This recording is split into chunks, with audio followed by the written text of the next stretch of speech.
தொலைபேசி வாயிலாக இணைகிறார் திராவிட ஆய்வாளர் திரு துரை கருணா அவர்கள். வணக்கம் திரு துரை கருணா. வணக்கம் சகோதரி. அனைத்து இந்திய அண்ணா திராவிட முன்னேற்ற கழகம் மரியாதைக்குரிய அம்மா புரட்சி தலைவி ஜெயலலிதா அவர்கள் மறைவுக்கு பிறகு ஒரு மிகப்பெரிய நெருக்கடியில் சிக்கலில் இருந்து வருவதை பார்க்கிறோம்.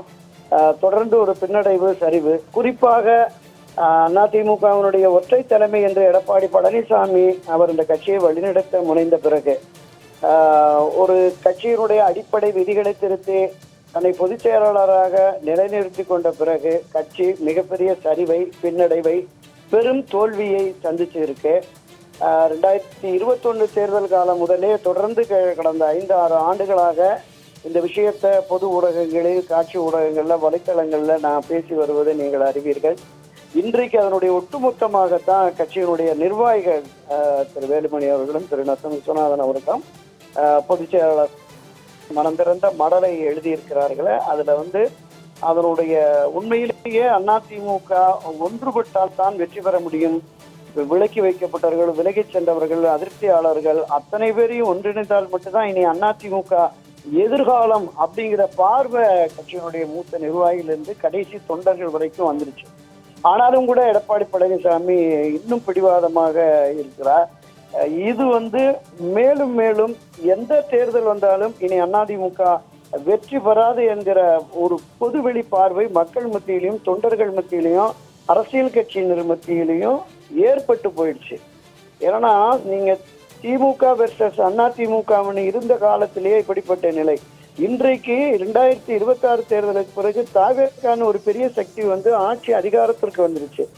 அப்ப திமுகவோடு சேர்ந்து தாவேக்காவையும் நாம் வெற்றி கொண்டு ஆட்சி அதிகாரத்துக்கு வரணும்னா நிச்சயமா எல்லோருமே ஒன்றிணைந்தால்தான், ஒன்றுபட்ட வலிமை மிக்க அதிமுக இருந்தால்தான் முடியும். அதைத்தான் இன்றைக்கு அதிருப்தி தலைவர்கள் வலியுறுத்தி வருகிறார்கள். கிட்டத்தட்ட டெல்டா மாவட்ட, தென் மாவட்டங்கள்ல 100க்கும் மேற்பட்ட சட்டப்பேரவை தொகுதிகள்ல அதிமுக தோல்வி அடைஞ்சிருக்கு. அப்ப வெளியில் இருக்கிற அம்மாவோடு பயணித்த மரியாதைக்குரிய அம்மா செல்வி ஜெயலலிதா அவர்களோடு பயணித்த திருமதி வி.கே. சசிகலா, திரு டிடிவி தினகரன் உள்ளிட்டோர் இங்க வந்தா நமக்கு அது ஒரு வலுதான். இன்றைக்கு நீக்கப்பட்டிருக்கிற கட்சியினுடைய முன்னணியினர் எடப்பாடி பழனிசாமி அவர்கள் முதலமைச்சர் ஆவதற்கும், இவர் எதிர்கட்சி தலைவர் ஆவதற்கும், இவர் கட்சியினுடைய பொதுச் செயலாளர் ஆவதற்கும் துணை நின்றவர்கள் இன்றைக்கு அவரால் நீக்கப்பட்டு எதிர் நிலைப்பாட்டில் இருக்கிற அத்தனை பேருமே எடப்பாடி பழனிசாமியோடு நிழலாக, நகமும் சதையுமாக, வலக்கரம் இடக்கரமாக இருந்து அவர் எடுத்த எல்லா முடிவுகளுக்கும் உடன்பட்டு போனார்கள். அதனுடைய விளைவு இன்னைக்கு அவங்க பாதிக்கப்பட்டிருக்கிறாங்க. இந்த பாதிக்கப்பட்ட சூழல்ல கட்சியை காப்பாற்ற வேண்டும் என்கிற நிலைப்பாட்டை எடுத்து இன்றைக்கு இந்த அறிக்கையை கொடுத்திருக்கிறார்கள். இதன் பிறகும் எடப்பாடி பழனிசாமி இது தன்னை ஒரு சுய பரிசோதனைக்கு ஆட்படுத்திக் கொண்டு கட்சி முக்கியம் என்று கருதி இந்த நடவடிக்கைகளை எடுத்தால் அதிமுகவுக்கு இன்னும் ஒரு மிகப்பெரிய எதிர்கால நிச்சயம் இருக்கும். புரட்சி தலைவர் எம்ஜிஆர், அம்மா செல்வி ஜெயலலிதா இரட்டை இலை இது இன்னுமே 1 கோடிக்கு 1.5 கோடிக்கு மேற்பட்ட தொண்டர்கள் நேசிக்கக்கூடிய தலைவர்களாக அவர்கள் இந்த இரட்டை இலை சின்னம் வெற்றி பெற வேண்டும் என்ற உணர்வோடு பயணிக்கிறார்கள். அதனாலதான் கட்சி ஒற்றுமைப்பட வேண்டும் என்று திருமதி வி.கே. சசிகலா அவர்களும் பலமுறை குரல் கொடுத்தார்கள். தொடர்ந்து வலியுறுத்தி வந்தாங்க. கட்சி வெற்றி தான் முக்கியம், நாம நமக்குள்ள கருத்து வேறுபாடுகளை பேசி தீர்ப்போம் என்றார்கள். ஒப்புக்கொள்ளவில்லை. ஒரு உரிமை மீட்பு குழு என்று அமைத்து அதை உரிமை மீட்பு கழகமாக மாற்றி ஒரு 3-4 ஆண்டுகளாக அரசியல் ரீதியாகவும் சட்ட ரீதியாகவும் போராட்டம் நடத்தின ஓபிஎஸ் அவர்களையும் அவருடைய கருத்தை ஏற்கல, எல்லோரையும் வெளியே அனுப்பிட்டார். கடைசியா செங்கோட்டையன் சொல்றார், எடப்பாடி பழனிசாமியினுடைய அரசியல் வாழ்வுக்கு அடித்தளமிட்ட செங்கோட்டையன் சொல்றாரு, கட்சி ஒற்றுமையா இருந்தாங்க சரியா வரும், அதை பேசுவோன்னு சொன்னா அவரையும் தூக்கி வெளியில போட்டார். இப்படி தன்னோடு கட்சி வளர்ச்சிக்காக, கட்சி நலனுக்காக பாடுபட்டவர்கள்லாம் வெளியேற்றி விட்டு யாருக்காக எடப்பாடி பழனிசாமி கட்சி நடத்த போகிறார், இந்த கட்சியை வெற்றி பாதைக்கு கொண்டு செல்ல போகிறாரா என்கிற மிகப்பெரிய கேள்வி பொதுவெளியில் மீண்டும் உருவாகிவிட்டது. எனக்கு என்னன்னா ஒரு அச்சம், சட்டமன்றத்தில் இது மீண்டும் எதிரொலித்து அங்கு இரு பிரிவுகளாக சட்டமன்றத்தில் செயல்படக்கூடிய ஒரு நிலை உருவாகி விடுமோ அப்படிங்கிற ஒரு அச்சமும் இருக்கிறது சகோதரி. திரு துரைக்கருணா, இப்ப இந்த அறிக்கையில தாவேக்காவோடு கூட்டணி அமைக்கும் வாய்ப்பை இபிஎஸ் பயன்படுத்திக்கல அப்படிங்கிற விஷயத்தையும் அவங்க முன்வைத்திருக்காங்க. இது பற்றி உங்களுடைய பார்வை?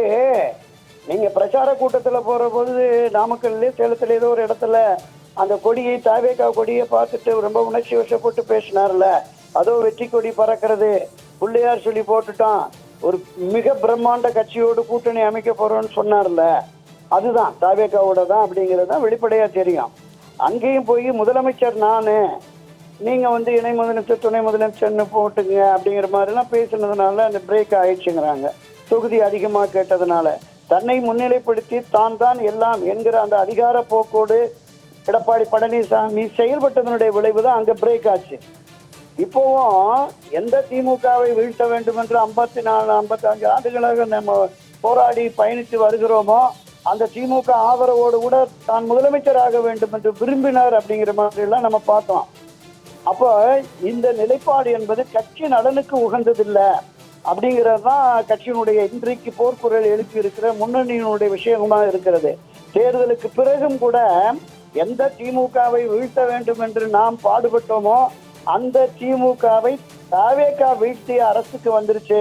ஒரு தார்மீகமாக ஒரு நிபந்தனையற்ற ஆதரவு கூட கொடுக்கலாம் என்கிற பொழுது அந்த நிலைப்பாட்டை திரு எடப்பாடி பழனிசாமி ஒப்புக்கொள்ளாமல் அவர் தன்னை முதலமைச்சராகிறதுக்கு திமுக ஆதரவை கூட பெறலாம் என்கிற போக்கு இருந்ததுல அதுதான் இந்த முன்னணி தலைவர்களுக்கு அதையெல்லாம் சுட்டி காட்டியிருக்காங்க தங்களுடைய அறிக்கையில.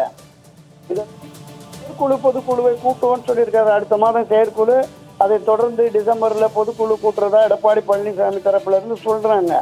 ஆனால் அந்த செயற்குழு பொதுக்குழுவில் இன்றைக்கு எதிர் நிலைப்பாட்டை எடுத்திருக்கிற இந்த ஆதரவாளர்கள் 35-40 மாவட்ட செயலாளர்களை வெளியே போட்டுட்டு 400க்கும் மேற்பட்ட ஒன்றிய நகர நிர்வாகிகளை எல்லாம் தூக்கி வெளியில போட்டுட்டு தனக்கு ஆதரவான நிலைப்பாடு கொண்டவர்களை மட்டுமே வைத்து செயற்குழு பொதுக்குழு கூட்ட வேண்டும் என்கிற கருத்தாக்கத்தில் அவர் செயல்படுகிறார் என்கிற அட்டத்தின் அடிப்படையில தான் இந்த கோரிக்கையை வலியுறுத்துகிறார்கள்.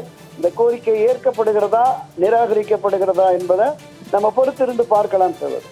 நிச்சயமா இணைப்புல உங்களுடைய கருத்துக்களை பகிர்ந்து கொண்டமைக்கு மிக்க நன்றி திரு துரைக்கருணா.